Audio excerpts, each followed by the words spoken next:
We must search for what is truth. You doubt me? Seek truth. What is truth? And what is God? The first duty is to the truth, whether it's scientific truth, or historical truth, or personal truth. Then here is the proof you seek. You don't really want an answer to that question.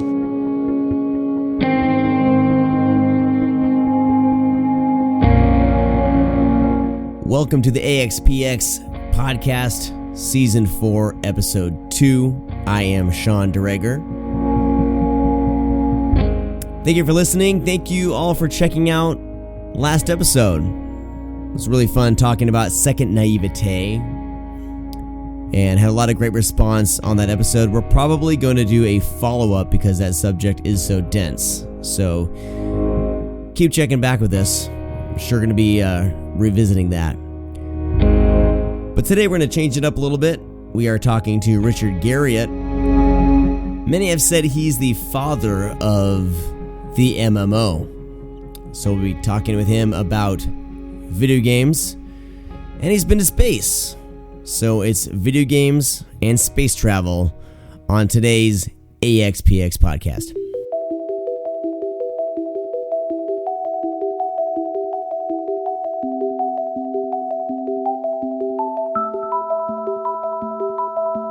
Some of my most memorable moments of reflection happened on late summer nights in Iowa. We lived out in the country, away from the city lights. I'd pull my car over to the side of a desolate gravel road, sit on the hood, and stare up at the stars. Space. It fascinates us all. What's out there? Was this all part of a grand design? I felt so small against the backdrop of a beautiful night sky. The world goes from being effectively infinite to being absolutely finite, and in fact relatively small. Weather, erosion by water, and erosion by wind, eons of tectonic plate movement, all that you see with fairly intimate detail. But I have to tell you that seeing how overly occupied the fertile places were by people really is what was the most impactful of all the things I saw from space.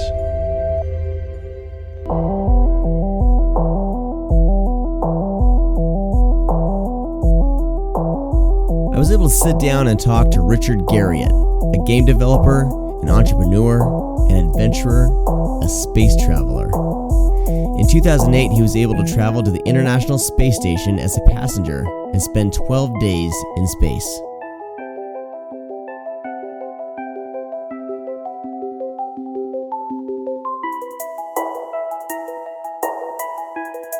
Well, we're talking with Richard Garriott about many things. I initially, my whole plan for this podcast episode was to do some sort of flat Earth conspiracy podcast. We'll, I'll get somebody, who's been into space, and then we'll get a few other flat Earth people, and I would record interviews.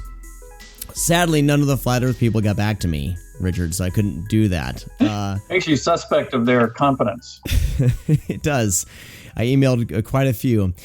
But then I started reading more and more about your work, your space travel, and saw that you had a book out. And then you had mentioned you were speaking at South by Southwest in Austin. And I was like, there's a lot more to discuss here. So I think we're going to be fine. There's plenty to talk about. So thank you for joining me and letting me kind of grill you with some questions. And absolutely. My pleasure to be here with you. Obviously, I was excited from the get-go on the topic. As you might imagine, I get a lot of challenges on Twitter on this exact subject.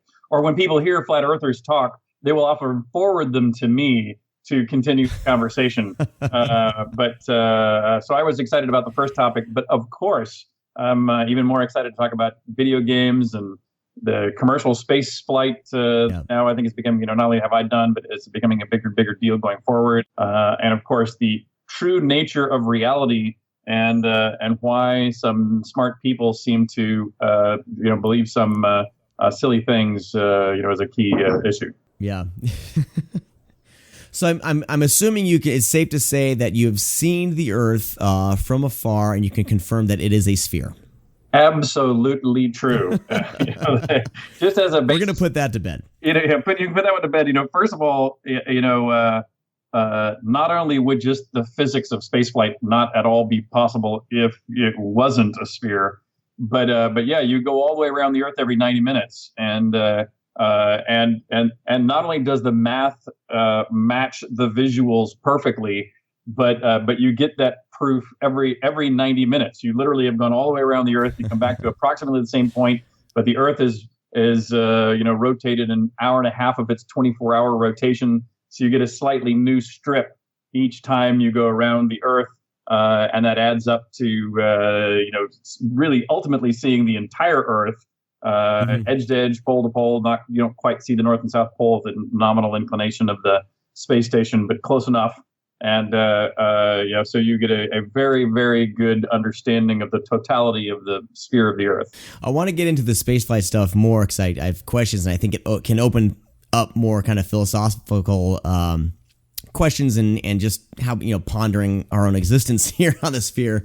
When I threw out to people online, I said, I would like to talk to someone, either a scientist or someone who's been to space or something. And one of my acquaintances online recommended you, and I hadn't really done too much research, and I just looked at everything. I contacted you and started digging more and more into your story, and then I saw Ultima come up, and I'm like, this is like, I never got into MMOs myself. I knew plenty of friends who did, but I believe I played one of the early non-MMO versions of Ultima. I remember that rat because I watched the documentary on Amazon Prime about your travels of space, and there's a video of the rat, and you choose the weapon, and I vividly remember playing that. So it's fun to kind of put these together.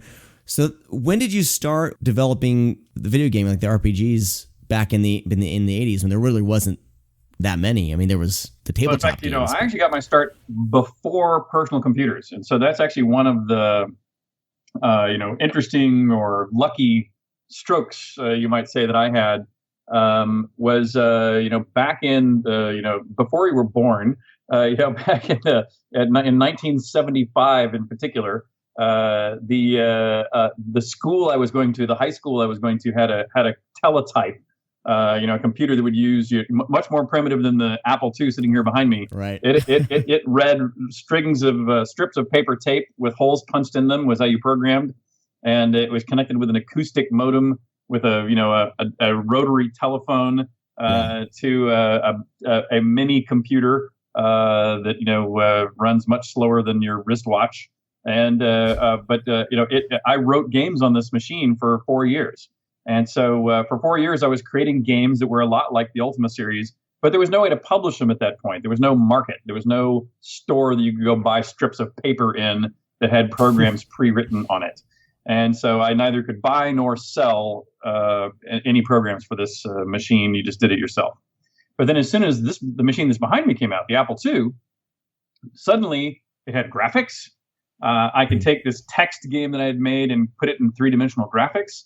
I could, not only that, but the personal computer stores where you could buy these things were, eager to have something to sell for them. In fact, this machine, this Apple II, that was a $3,000 machine back there when it first came out. That's, even today, that would be considered pretty darn expensive. And the only software you could buy for it when it first came out were things like a checkbook balancing software, a recipe card file manager, and maybe some really crummy word processor kind of thing, which I guess compared to typing out things on a typewriter would still be a little better because you could spell correct yourself before you hit print. But the stores and people were eager to find things that would justify a $3,000 expense. And so these little games that I was making, like a Calibeth that's sitting here right behind me, that's kind of the Ultima precursor there right behind me. I wrote that in 1979, 1980, and that game sold first out of the store where I was working, and then later it was distributed nationally. They sold about 30,000 copies of that. I received as a royalty about $5 per unit, and if you do that math, that's $150,000 for a high school senior. When that was 2 or 3 times my dad's salary as an astronaut, and so it was obviously a strong beginning to what ultimately became not only obviously a really strong career for me, but the beginnings of an entire industry. So I was there and part of literally the beginning. Your father was an astronaut, and your mom was an artist, correct? Was she a teacher or? Yeah, exactly right. She both produced and taught art, and as we've discussed, my dad was a super scientist astronaut type, and so to me, when you look at computer games, that is the definition of the quintessential high tech art. And I got all the high tech stuff from my dad. I mean, he was constantly parading, literal NASA experiments through the living room, at night. And my mother was always introducing me to new forms of art and taking me out into nature and, appreciating the grandeur of the reality in which we lived. So also sort of an explorer on my mom's side as well. And so I was the kid who, some of my siblings are more like my mom or more like my dad, and I'm right down the middle. And so, it's looking back at it, it's not surprising that I would be well prepared for the emergence of computers, and in particular to use them to make computer games. You get the Ultima series going. You become Lord British. Indeed. That was a very strong part of your persona with this the role-playing game, especially once it rolled out into MMO form, and you were a player as well. Well, what's interesting is the Lord British thing goes back even to before the game behind me. Okay. And so where that came from is, for me, writing computer games was an homage to the paper and pencil games that I was playing also at the time, like Dungeons and Dragons. And so my character in Dungeons and Dragons was British, or Lord British. And that nickname was given to me by my early D&D friends because I was born in England. And so it turns out the British is factual, although I only lived there for about 2 months. So obviously I don't have a British accent. But as a nickname, I kind of liked it, and it stuck, and it it was an homage to this part of my actual history. And so when I started writing computer games, I was doing it, as a digital gaming session for me and my friends. It was not meant to be marketed. It was never meant to be sold.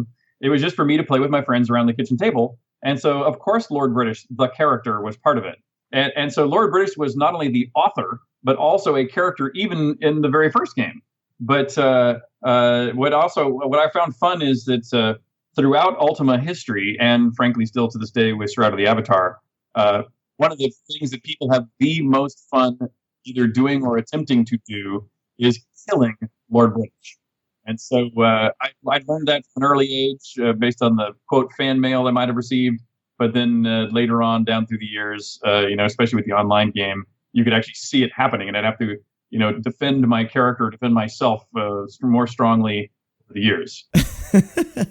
So when did the desire for the space travel come into play? Because I know that so pretty young, you earned some money, and you were investing money, figuring out ways to spend that money, probably a lot more responsibly than I would have if I was that age. So when did you get the idea that I'm going to try to go to space? When did that? Well, first of all, let me dispel one more thing about the responsibility. I have more than my share of irresponsible spending of that money. I went through a fast cars phase. I went through a eating out and drinking plenty of alcohol phase. So I've done the bad things too. And my wife would argue that I'm not that much more responsible now than ever. But still, for me, I think every kid grows up for at least part of their life thinking, when I grow up, I want to be a astronaut, policeman, fireman, dinosaur hunter. There's a standard pantheon of which astronaut is one of the key ones. But when you grow up with a parent who's an astronaut and literally all your neighbors are astronauts, it just feels more practical, right? It feels like something that's not, you don't need to give up on it when you get a little older. For me, though, the kicker, the thing that made me solidly, absolutely, positively state that I am going to fly myself into space was when I was told by a NASA doctor that I couldn't. And so I was about 8 to 10 years old when I started to need glasses. And one of the NASA doctors, was like, "Hey, Richard, hate to be the one to break it to you, but you are no longer eligible to be a NASA astronaut." And he just was whatever, because almost no one is eligible to be an astronaut in one way or another. And so he didn't think he was telling me anything I wouldn't have already, wouldn't be true for most people anyway. But to me, it was like, you are being kicked out of the club that not only is your father in, but your neighbors' fathers and all the other kids' fathers in the neighborhood were also in the same club, but not me. And I was crushed. I was like, wow, who are you, doctor, to be the gatekeeper to space? If I can't go by your rules, I'm going to have to make my own rules. And, of course, at the age of, 11 or so, you don't do much about it. But really, I had that belief since then. From that day on, if you ask friends, family, anybody that knew me long before I was even successful in games, what is Richard going to do? What amongst the things Richard's going to do, what are those things he'll do in his lifetime? And they might have said, computer games wouldn't have been on the radar yet because they didn't exist.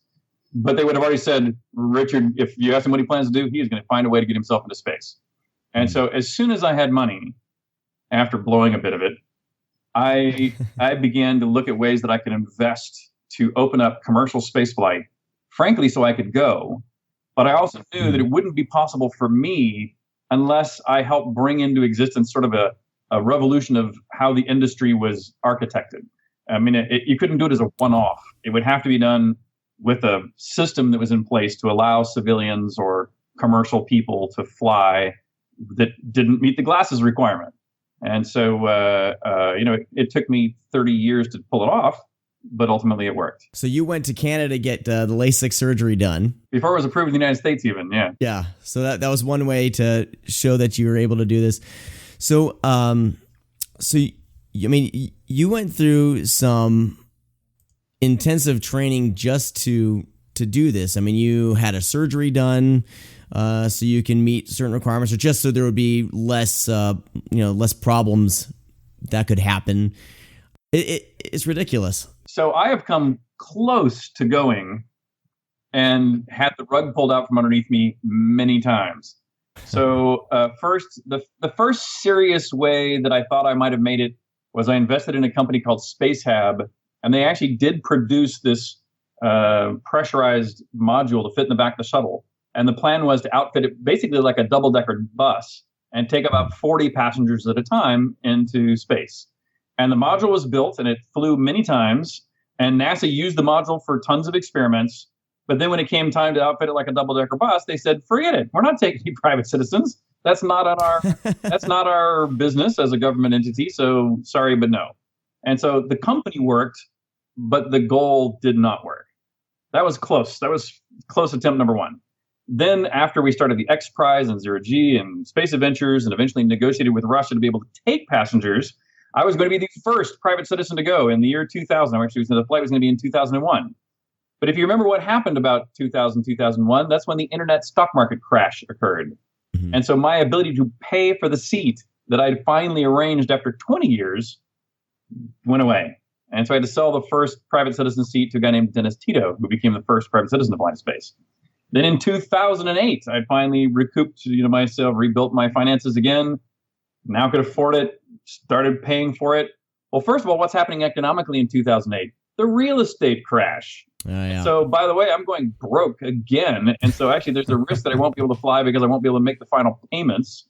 But then I also go into the medical training, and they find that even after I've paid millions of dollars, which you will not get back, they find that I'm missing a vein in my liver, which means that one lobe of my liver is sort of a dead-end blockage, which on Earth is irrelevant. But in space, if there was a depressurization event, that could create internal bleeding, which you could not detect or stop, and so you would die. And so first they gave me a call and said, you're off the flight. You're scrubbed. You don't get to go. You're out. You lose. You lose your money, and you lose the flight. And then a couple hours later, they called me back and said, we have a plan, but the plan requires that you immediately go into surgery and you remove that lobe of your liver. And then a few weeks later, you have to prove that you can survive a high-G centrifuge run without creating internal bleeding. And so I went under the knife immediately. I have a scar now from my sternum to my belly button to the side of my body where they opened me up and then cut through all my ab muscles to get down inside there, and eventually took out this lobe of my liver, which was obviously very painful and had a significant recovery time, but ultimately succeeded. But I even had NASA try to argue about me going on this flight up until 3 days prior to launch. 3 days prior to launch, there was still that NASA was going to kibosh my activities. Wow. There is a documentary on this. It's called Man on a Mission. If you haven't seen it, listeners, check it out. It's definitely worth watching. It details your whole experience going up there. You finally made it up there. So after all this time, like, you find yourself like you have launched and you're on your way into space. A couple rotations around the Earth, and then you guys dock with the International Space Station. The footage is incredible in the documentary because it shows everyone watching the rocket go up, and it's emotional. Like, there you guys go, and you're off the planet.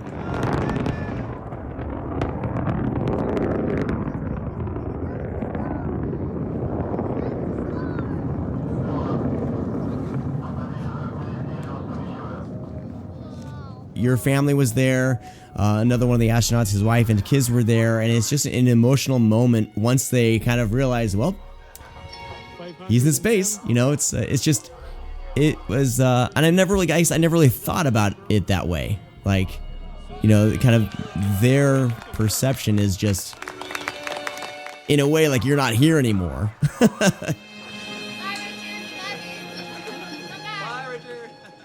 So you're going through something that is proven to be statistically risky, yes. Obviously. Yeah. And so that's a big part of also, I think, there's a whole complex stack of emotions that are happening then. First of all, you know, it's exciting, you know, I don't care how you slice it, being in or at, you know, from the inside or the outside, it's pretty damn exciting to be at a rocket launch. And by the way, in Russia, when you're on the outside, you're really close.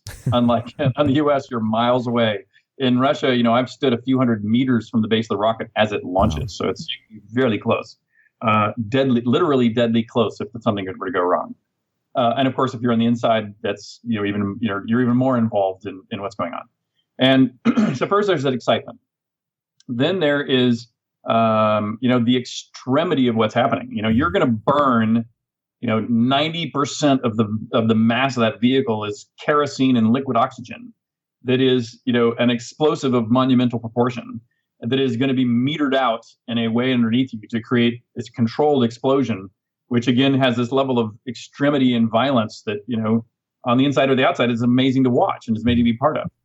But then of course there's the risk of it going up, the statistics. Then you go, you know, if this goes well, you are going to be propelled to 17,000 miles an hour. And you are going to take this ride that is going to start sitting still on the ground. And in almost exactly 8.5 minutes, so less time than it takes to get to altitude on a jet plane, you will go from sitting still to orbiting the Earth at 17,000 miles an hour. And so, you know, what you get inserted into, if all goes well, is still something just mind-bogglingly extreme. Mm-hmm. And so in my case, you know, when we finally made it to orbit and the engines turn off, and the vehicle begins to free tumble for a little while, because once they turn it off, they don't turn on any motion control machinery for a little while. And so for a little while, you're just sort of tumbling in space. And when the vehicle tilted over and I can see my first view of the Earth down below, you might think that this is the moment where I'm going, ta-da, I made it. It took 30 years, and look at the beautiful Earth down below me. Ha-ha, I made it. Nobody stopped me this time. And but in my case, there was actually a different thought that came into my mind first. And that thought was, wow, we are not nearly as high up as I thought we would be. You know, 250 miles up, it doesn't, you know, you still look pretty close. And as it's tumbling, I'm going, I sure hope we are in a perfectly circular orbit, because if we are not in a perfectly circular orbit, we're going to re-enter again, you know, really soon, or maybe 15 to 20 minutes later, and that's going to suck. And if that were to be the case. And so I actually watched out the window, and I knew no alarms were going off, no one was concerned. So I knew we must be on the proper orbital path. But there was still sort of this itchy feeling in the back of your head that I really want to keep my eye out that window just in case. I have anxiety just lifting off in a plane. I couldn't imagine, you know, orbiting around the Earth and, you know, just kind of hoping you don't get sucked back. I mean, I couldn't even think about that. But once you settle in after a few orbits, then you're going like, okay, now we're here to have a great time. And of course, you do. The mathematics involved are are just incredible. And you being along for the ride and not responsible for any of the calculations, did that help or did that cause a little bit of anxiety? Oh, no. Now everything's handled by computer. And but we are second guessing all of that stuff. And so actually on board as a crew, we actually have in our flight data files, we have independent verification of every line item that the computer is doing.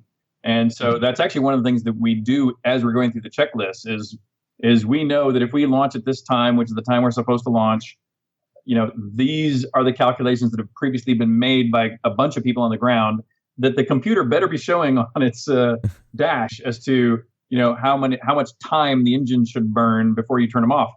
But there's still things, you think about the precision of that insertion. You have to be at exactly the right place at exactly the right speed, or you're not going to be able to mate up with the space station. Mm-hmm. And they somehow managed to do that with incredible amounts of precision. I mean, to me, that's one of the things that to this day I'm shocked by. But especially if you go back 30 years ago, how they did it 30 years ago without the amazing level of sensors and stuff we have now is even more amazing. Yeah. So you made it up to the space station, and how long were you up there in the International Space Station? I was on board the ISS just under 2 weeks. So you're up there in the space station, you're orbiting around the Earth, and everything is going on down below. I mean, I'm not sure where you stand as far as either religion or philosophical worldview background, but how did that affect your current worldview before you went up? What was going through your mind up there? Yeah, so I am not a religious person. Mm-hmm. I'm science-minded in totality type of an individual. That being said, it's very difficult not to find it to be very moving to be up there. And let me give you a little stack of sort of these somewhat spiritual, somewhat emotional kinds of feelings that you have with your presence. So even before I'm going to end with something, I'm going to take this to something called the overview effect, but I'm going to start with something much more salient about just the practicality. When you're up here, first of all, it's incredibly joyful. You are floating around like Superman 24 hours a day. The rules of the laws of physics have literally changed before you. And out the window is this incredibly beautiful Earth that is spinning down below you. And even as you look out that window to other parts of the spaceship that you can see as well, the space station, you can see other parts of it out the window. Those other parts are surreal. And what I mean by that is, if you look at, like if I'm looking behind you in your room, I can not only see that keyboard behind you, mm-hmm. but on the wall behind the keyboard, I can see the metal struts coming down behind it that are in the shadow of the keyboard. Right. And the reason why I can see those things that are in the shadow is because some light is bouncing off the white walls and a bit off your floor. And so even though there's no light under your keyboard, there's enough bounce light in your room to illuminate the things that would otherwise be in shadow. Mm-hmm. But in space, there's no bounce light. So in space, if you look at the space station, the side of the space station that faces the sun is incredibly bright. I mean, overly, sharply, harshly, brightly lit. Mm-hmm. And then as soon as you get to around the curve to the point where it's in the shadow, it is pitch, black, nothing more black. And that fades into the blackness of space. You can't even see where the vehicle stops and space begins because they're both black. And so it just looks weird, right? You feel like you're in this beautiful, joyous, but alien environment. And then you get to the point where you also go, on the one hand, it's room temperature. It's, 72 degrees Fahrenheit. And there's people on the ground that are managing, all the oxygen and CO2 and temperature, and keeping the things running is mostly done by the ground. So you're just comfortably hanging out in your apartment. Right. That happens to be floating around the Earth. And so on the one sense, it's very comfortable. On the other hand, you also go, if there is an emergency, no one is going to be here to help you. And you think about that, and you think about the fragility of this thing you're in. And so, the metal coatings that are on the outside of this, the thinnest parts of it, are really not that many layers of Coke can thick. Mm-hmm. And I would have never tried this, of course, but I'm pretty sure that if I had a screwdriver in my hand I could plunge it through the exterior wall of the space station. And so I could create a serious breach with just a swing of my arm. And at every joint, there are valves that you've learned all about that, you could close the hatch and depress the other side and kill, yourself or everyone, on board the space station. And there's debris flying around in space that could hit you. There's alarms that go off with some regularity that, that could represent a serious hazard. And so you become acutely aware. Well, on the one hand, it feels very comfortable and safe. You just kind of go, wow, I really better do well. Mm-hmm. And I'm also incredibly dependent upon my crewmates, and they are incredibly dependent upon me doing my job right. And so that weighs heavy. That weighs, you really feel that in a way that kind of bonds you with your crew in a way that I would imagine some military folks might feel like in the old Foxhole Brothers kind of thing. Yeah. That, of course, I've not experienced, but in my mind's eye might be related. Yeah. But then the most impactful part of it is looking out the window.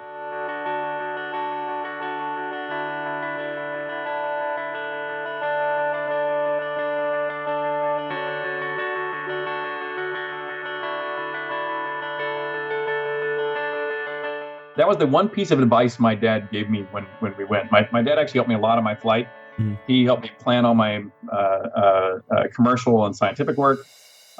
He was there when I boarded the vehicle. He ran my mission control team while I was in space, and he was even on the rescue helicopter to pick me up at the end.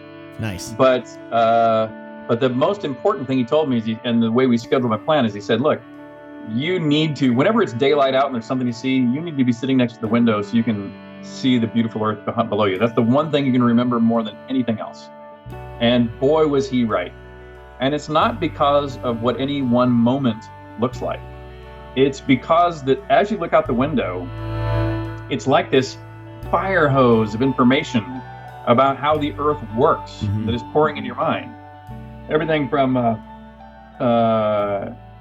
how clouds form and move and interact with landscapes and temperatures of water, to the seams in the tectonic plates that you fly over, to erosion by wind and erosion by water all over the earth as it's being scoured by those forces, mm-hmm. to the impact of humanity, how we built roads everywhere, dams on every river, roads through every mountain pass, roads through every swamp and jungle, including the Amazon, how we're clear cutting and burning fires everywhere, how fires can pollute the entire atmosphere so trivially that makes you immediately go, well, of course our coal power plants and our cars put out enough pollution to fill the tiny amount of oxygen of air that you see around the surface of the earth. Yeah. And so that sort of builds up and builds up and builds up until finally one day you sort of just have this epiphany.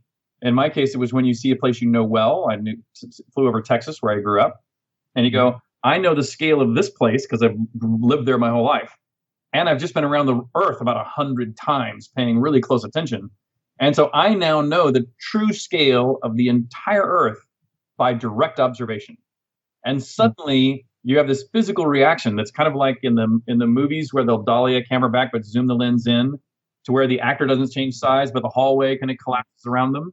And you have that staring out at the earth. It literally gives you goosebumps just to think about it. Gives me goosebumps.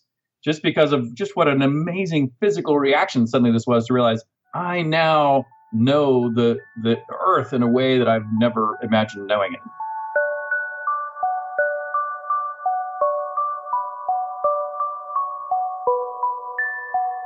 I feel that the privatized space flight privatized space industry is important because I only bring up the flat earth stuff just because it's like recently been in the news and certain people like sports stars and stuff, and it's just this whole thing is like it breaks my brain, and I don't want to dwell on it too much. But when it was only siphoned off to a handful of people can go off into space, and that's governed by a government agency or government agencies, all these conspiracy theories are going to happen. But the more people who can afford to do space travel, the more private companies that can afford to go out into the atmosphere and go up and do research that's not tied to any government agency. Like, I think that's important, and It's taken a long time to get there, but I think we're finally getting there. I remember. You're exactly right. I described it, when I give talks about space, which obviously you might imagine I do periodically. Yeah. I often describe this as the new golden era of space exploration, of human space exploration. And I'd say that for the same reasons you've just described, because I think it's important in a number of ways. First of all, it's important to bring back the bounty of the value of space to humanity. Is going to require private industry to be a part of it, but also private citizens communicate differently. Like even my dad versus me. Yeah. My dad is Spock. I mean, Star Trek Spock is my dad. He even came to my wedding dressed as Spock because that was our nickname for him. So we had a nice costume soiree prior to the actual wedding, and he was dressed as Spock. And and so if I were to ever ask my dad what it was like to be in space, he wouldn't tell you any story like what I've just told you. Yeah. He'd go, "Oh, it was nominal, a lot like the training. Scuba diving is a pretty good simulation." Yeah. And that would be the end of it. And so, I was like, "Oh, okay.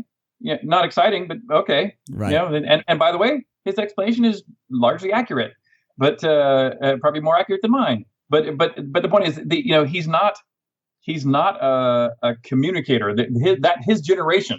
Yeah. The reason they were hired, the reason why NASA astronauts were hired, is to be test pilots or study some fundamental aspect of science. They're not here to relate this to other people as much. At least they weren't hired for that reason. But my dad's generation, modern astronauts are now more hired as communicators. But back in the day, that was even less common than today. But as you noted, the good news is that a few years ago with the shuttle, we were at peak cost and peak danger. There was 1 out of 70 chance of dying every time you boarded it, and it was about $100 million per person to fly in it. The Soyuz at the time that I flew was 20 or 30% of that. The SpaceX prices will be down to 20 or 30% of that. Mm-hmm. And the floor of SpaceX is targeting, $1 or $2 million compared to $100 million. So 100 times cheaper than it used to be. And then we even can move into more exotic forms of propulsion. It'll take 10 or 20 years, but with external propulsion, you can even get it down to like $100,000. And we're now getting, even at $1 million, people are going like, I can't go with $1 million. I don't have $1 million in my pocket.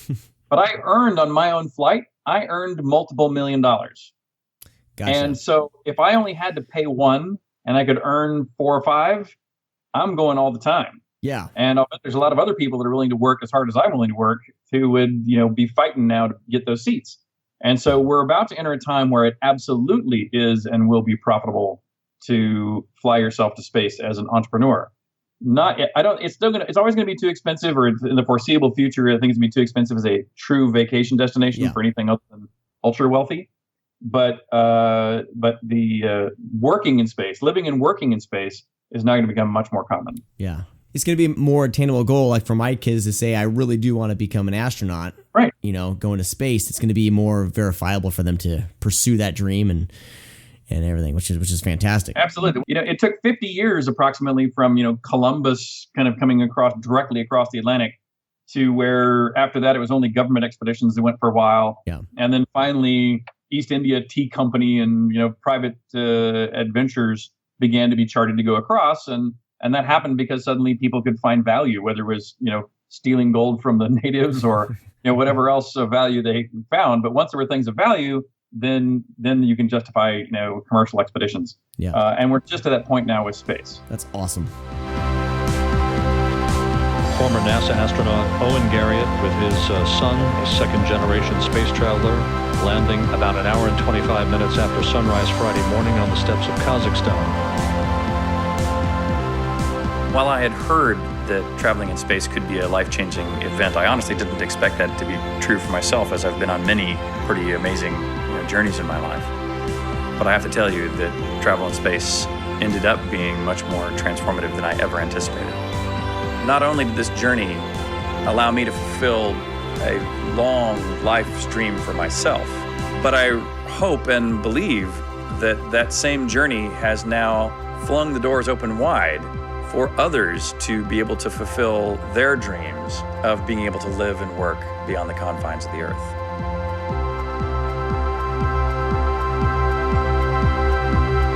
back to the video games, a buddy of mine named Chance Glasgow, he did the Call of Duty games, and then now he's forming a VR company, virtual reality gaming.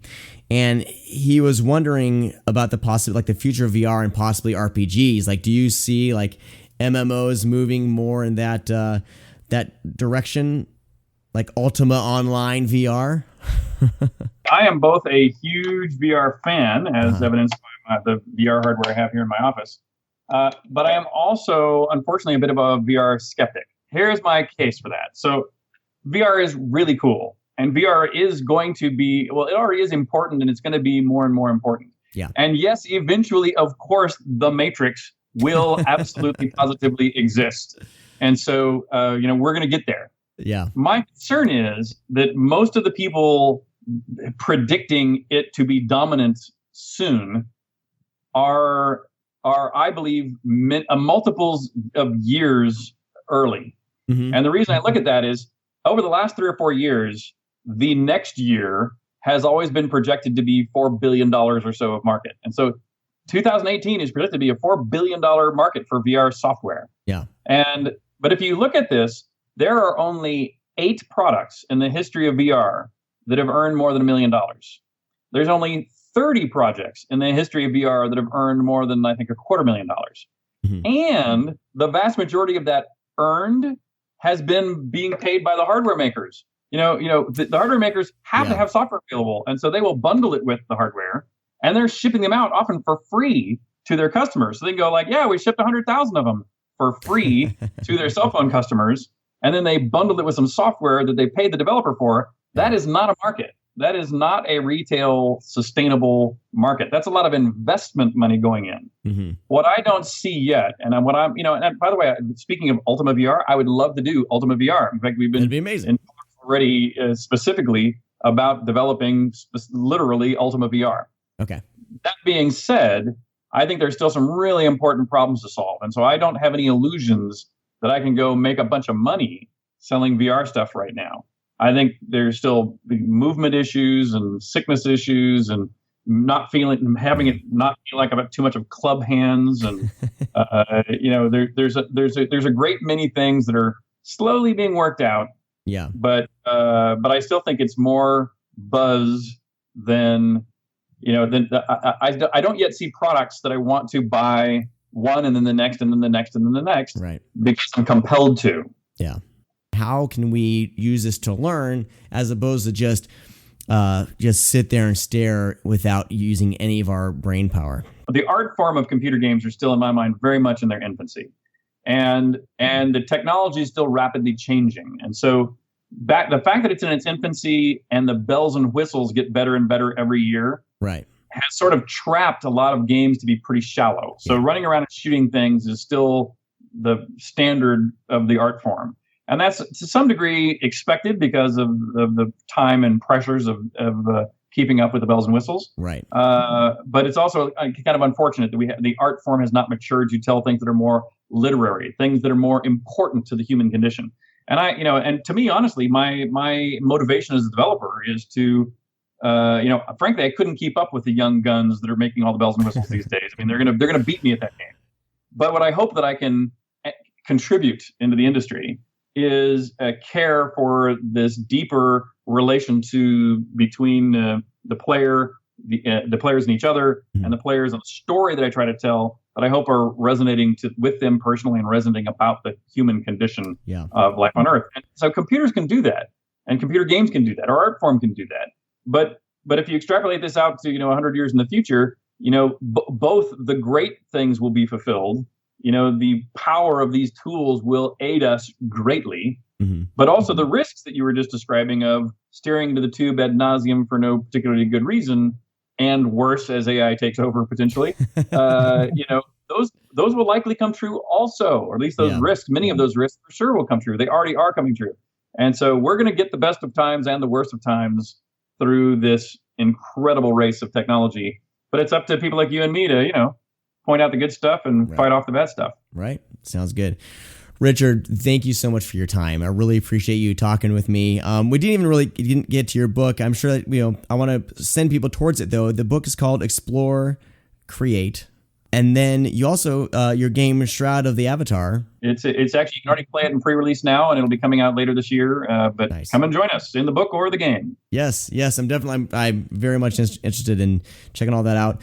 So please, if you want to know more about Richard, check out the book. I'll have links in the show notes to everything relating to him. Richard, again, thank you. You've been very generous with your time, and I really appreciate it. Absolutely my pleasure.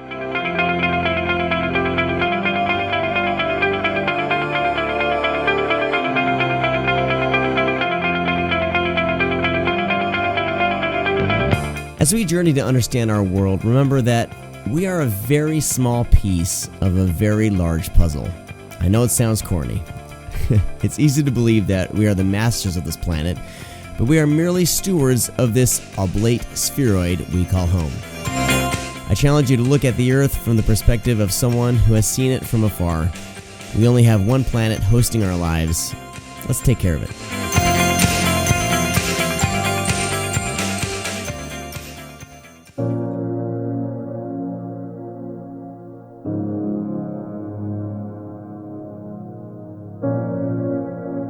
I want to thank all of you for listening to this episode. Hope you guys enjoyed it. Please, if you feel like you want to support the podcast, check out our Patreon, patreon.com/theaxpx. If you're a patron, you'll be able to hear all these interviews 100% uncut. So for archival purposes, it's a lot of fun to kind of revisit these interviews that way.